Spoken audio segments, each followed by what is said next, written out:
You may have read about the woman we end up talking about a lot on this show, Alexandria Ocasio-Cortez.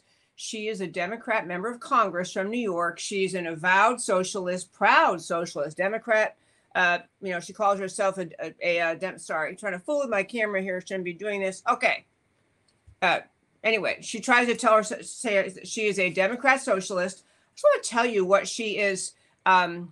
What she had to say recently, it ties into race. And that was, she talked about the idea that when there was the unfortunate and horrific murders of the people in a mosque in New Zealand, in Christchurch, New Zealand, it's actually two mosques, horrible attack, people were murdered. And, the world, outcry of grief and outrage from the world. But following that event, a reporter asked President Trump, do you think there is a rise in white nationalism in this country, in the world?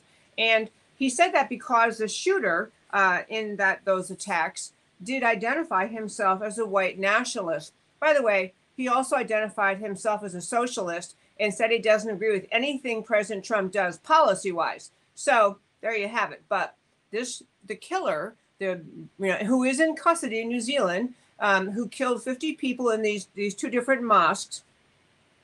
After that happened, the Democrats, the media, the left-wingers in this country were determined to try to tie his evil conduct to a rise in white supremacy or white nationalism. So Trump was asked about it. They asked him, a reporter asked him, do you see a rise in white nationalism as a threat around the world? President Trump's answer was, I don't really. I think it's a small group of people that have very, very serious problems. He also has said it was certainly a terrible thing. Alexandria Ocasio-Cortez referred to that answer that President Trump gave to a reporter as a deliberate message to white supremacists. Alexandria Ocasio-Cortez tried to say, because Trump would not agree that there was a rise in racism and white nationalism in this world, that Trump was signaling a message to white supremacists. And then she tweeted and said, Alexandria Ocasio-Cortez said, white supremacists committed the largest number of extremist killings in 2017. These are her words. Alexandria Ocasio-Cortez said that white supremacists committed the largest number of extremist killings in 2017. And the reason I want to talk about that today on the first five was because there is a mission ongoing now in America among the left-wing media sources, which is most of the media, and the American left, to raise and nurture and cultivate fear among people of color in this country that there's just white nationalism, white racism everywhere, that they are surely going to be, the victims themselves, or might be the victims themselves. And then, of course, the Democrats are holding themselves up. We are the saviors. We are the preventers of this. So I want to share with you some real statistics unrelated to Alexandria Cortez's completely false statement to the world, to America, and tell you what the real facts are. And I should also tell you that the New York Times recently ran a timeline, ran a story, an illustrated timeline of white extremist killings over the last 9 years. And so they show the killings over the last 9 years and try to tie them to the source or cause, with an idea that they are piling on to the left-wing messaging that America and the world is full of white extremists. Okay, and this is referring to 2017, so we're all talking about the same data. In 2017, the worst terror event, the most people killed, was an incident in Somalia. We're talking about the world first. Somalia. In Somalia, there was a truck bomb outside of the Safari Hotel in Mogadishu, Somalia, that killed 580 people. This was an attack by radical Islamists, an attack by Muslims. It was, to be precise, it was an attack by a group called the Al-Shabaab, which was responsible for 97% of all of the 370 instances of extremist killings in Somalia in 2017. Just one country, radical Islam, responsible for 97% of the 370 attacks in just one country. These are motivated by the teachings of Islam.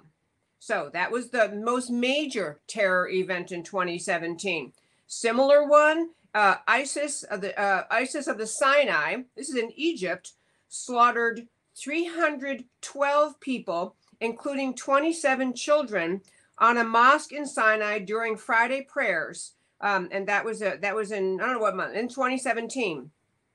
Also in Egypt, same year, 2017, on Palm Sunday, an extremist suicide bomber connected to, and their group they called ICE, it's just IS-Egypt, killed 30 Coptic Christians at church on Palm Sunday, coordinated with another killer same day who killed 16 people at a church in Alexandria.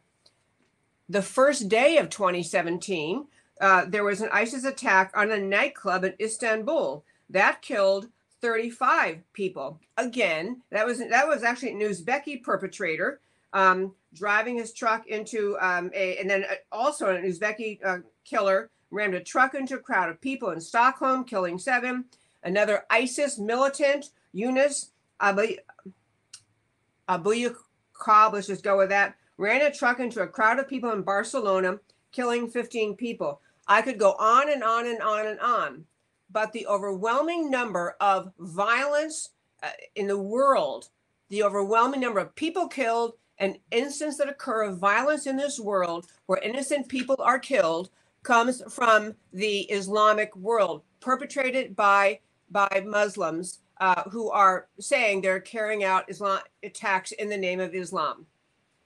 That's what the overwhelming majority is in the entire world of violent attacks. So Alexandria Ocasio-Cortez's statement that, you know, this was that the white supremacists committed the largest number of extremist killings of 2017 is unrelated to reality, unrelated to facts. But she says these things, and you have to keep asking yourself why.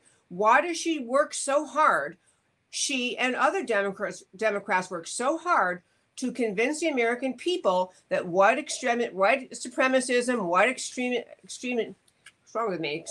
extremists are such a huge problem in this world. It is truly you just have to ask yourself, and I have an answer for that I'm going to share with you in a moment.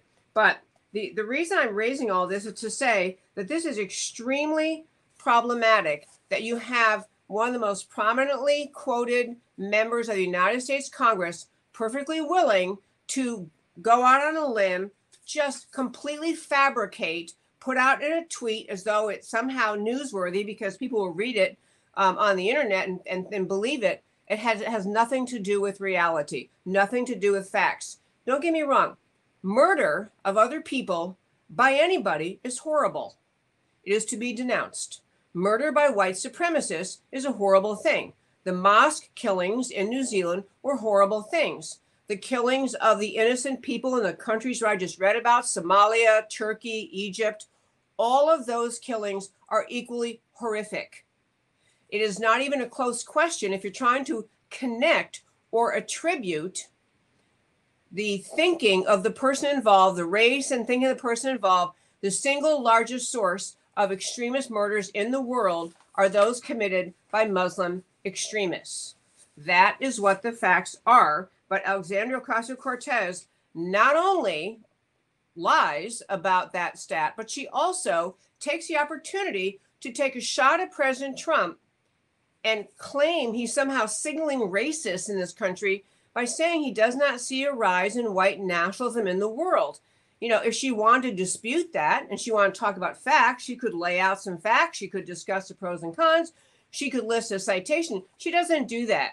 She doesn't want to have a discussion about the facts. She wants to have a basis for attacking President Trump and trying to attach the label of racist to him because he didn't give the answer that she and other leftists want to have the president say. I'll tell you something else that happened with this Ocasio-Cortez quote. She's kind of playing off of the Southern Poverty Law Center, the left-wing group in America that's actually in deep trouble these days. But Southern Poverty Law Center holds itself out as a monitor of hate in this country, in this world, in fact, labels people and organizations claiming they're racist, puts those people on their hate group list, and of course, gets a lot of publicity and attention, negative attention for the people they list as members of hate groups or individuals who they're deeming to be haters. And they are very footloose and fancy free with respect to how they label things and who they include on their lists and who they don't bother mentioning on their lists. But right now, the Southern Poverty Law Center has been trying to also push the Democrats' left-wing Democrat narrative that America is full of racism, that there's just racism around every corner. And so they have a quote out. The Southern Poverty Law Center had a quote out talking about a nearly 50% increase in white nationalist hate groups between 2017 and 2018. And folks, you know what? That statistic that's saying nearly 50, that's like saying twice as many. Okay. They're not saying in absolute numbers. They're just saying, they think there are more than they used to be. The simple fact about America is that white supremacists are a tiny, tiny fringe group. Everybody condemns them. Both political parties, everybody condemns them. And as a matter of just irony about this all, Southern Poverty Law Center, the founder of the Southern Poverty Law Center, Morris Dees, was recently fired, accused by his own female employees at Southern Poverty Law Center of sexually harassing female workers and making racist remarks. This paragon of this judge of all others, this labeler of all others, had to fire their own founder because he makes racist comments at work. A little bit of hypocrisy there. And Southern Poverty Law Center, in case you doubt my characterization of them, they actually called Dr. Ben Carson, who is, I'm sure you know who that is, but he was a presidential candidate. He's black. They, Southern Poverty Law Center, labeled Dr. Ben Carson a white supremacist. I mean, just beyond idiotic. They had to pay an enormous settlement against a British Muslim journalist, Mahid Nawaz, $3.4 million for labeling him, a Muslim, as being an anti-Muslim extremist.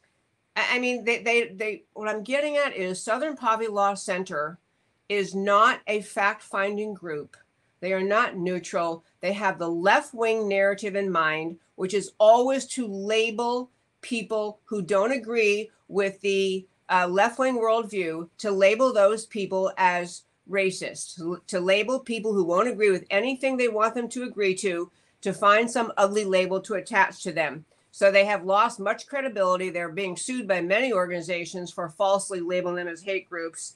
And the last point I want to make about because I want to talk about reparations mainly today, but on the subject of race relations in this country,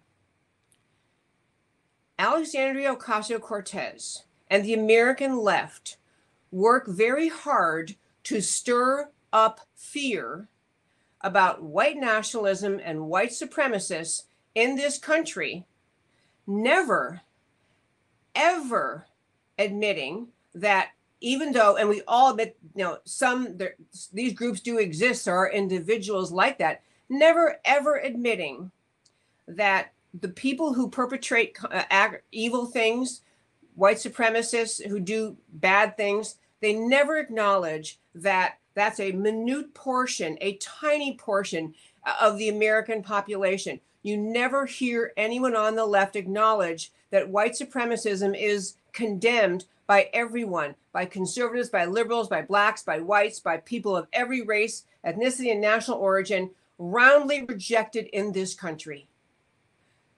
AOC cannot say that out loud. She can't admit that out loud because it defeats the purpose for which she makes these statements. She makes these statements to stir up fear, resentment, and division in our country, to stir up people. She never will say, white supremacism, white racism is horrible, but it's a tiny portion of America. She can't say that because she doesn't want people listening to her to believe that. She needs to have minority Americans suspicious, resentful, and fearful, because that is the basis of her and the Democrat Party's political power, is keeping Americans divided and suspicious of each other. By contrast, whenever there is an Islamic attack, conducted by someone who is Muslim, who is saying, I'm doing this on behalf of Islam, who's yelling Allahu Akbar as he or she is killing people or blowing them up or shooting them, everyone on the left is quick to say, you can't judge all Muslims by the conduct of these violent few. These violent few are, in fact, not representative of all Muslims. And that's true. But somehow the left can ignore all of they can silo the conduct by people who are engaged in Islamic violence much more, just much larger number of percent in devastation around the world. They're very quickly able to denounce those attacks as the works of extremists, has nothing to do with Islam. You can't lump all people together. You can't lump all Muslims together. They never do that. They never do that when they're talking about the conduct of white supremacists or white nationalists, whatever term, white supremacists. Let's just stick with that term. They never will do that because it hurts their argument. It cuts away at their argument, what they're trying to do, which is to create fear among people of color in this country. They could serve a very noble purpose if they would speak up and say, you know what, as a matter of fact, these are horrible things. And basically no one, they are roundly denounced by every single element of our society. And they are, but they can't do that. And the reason I really want to, so I guess I'm kind of wrapping up my first five. I do want to say it's so important as we head toward the 2020 elections to keep track of, to remember what the left is trying to do to our country. They're trying to divide us by race. They're trying to make people suspicious of each other. They're trying to make people in this country, people of color, suspicious of other people. And this is an insidious and ongoing and ugly effort on the part of the radical left in this country. It should be denounced by many people. It should be denounced by people who recognize that our country, while not perfect, is a country full of noble, good people of every race, ethnicity, and national origin who try very hard to treat each other with respect and dignity. That's what America really is. And this is what I'd love to hear the left begin to acknowledge. Not so sure that's going to happen.